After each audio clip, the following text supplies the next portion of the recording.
District Court Judge Francis Tadenko Gatewood took another tour of the Luzon landfill this afternoon to get a first-hand look at the progress being made by the federal receiver GBB on constructing the new landfill. The project remains on schedule, and in court this morning, GBB's David Manning announced that they are $21 million under budget. At this stage, while there are still some uncertainties around it, we are about $21 million under budget, and there's a potential that we could even find some more savings, but there are always the options that they're concerned that there could be some unexpected costs come up too. So we have to be cautious at this point, but we're very cautiously optimistic. While pleased with the news, Governor Camacho warned there are other costs on the horizon.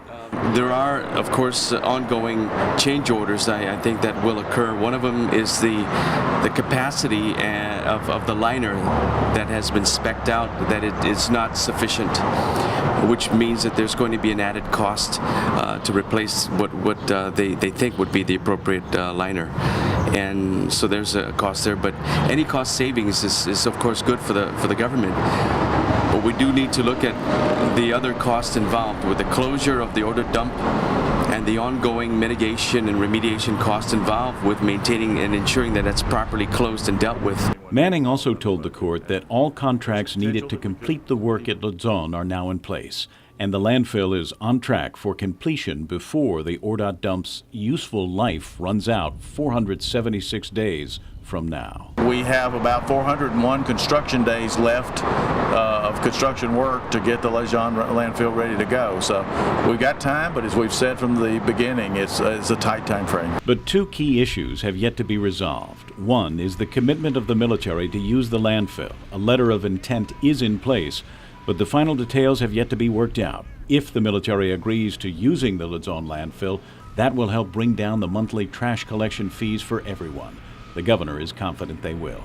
They recognize with the growth that's occurring and the potential again of the Marines coming in, there's a need for them to become a major customer for the government of Guam and for the landfill. You're confident that that'll be finalized? Yeah, well, where else are they going to go?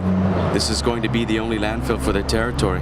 The second issue is the status of the USDA loan, which GovGuam hopes to swap out for the current bond funds that are being used, so that bond money can then be used for other vital GovGuam projects.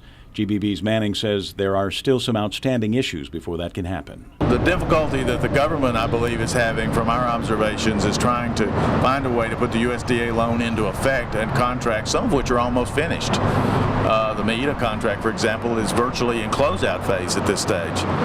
So those are some challenges. There are just some uncertainties as well around the way in which the USDA loan will work that we've been unable to get answers to. If the USDA fund swap goes through and the military commits to using the new dump, monthly rates could fall from the current $165 per ton for commercial customers to $113 a ton, and residential monthly fees would fall from $30 a month to $24.66. Kevin Kerrigan, PNC News.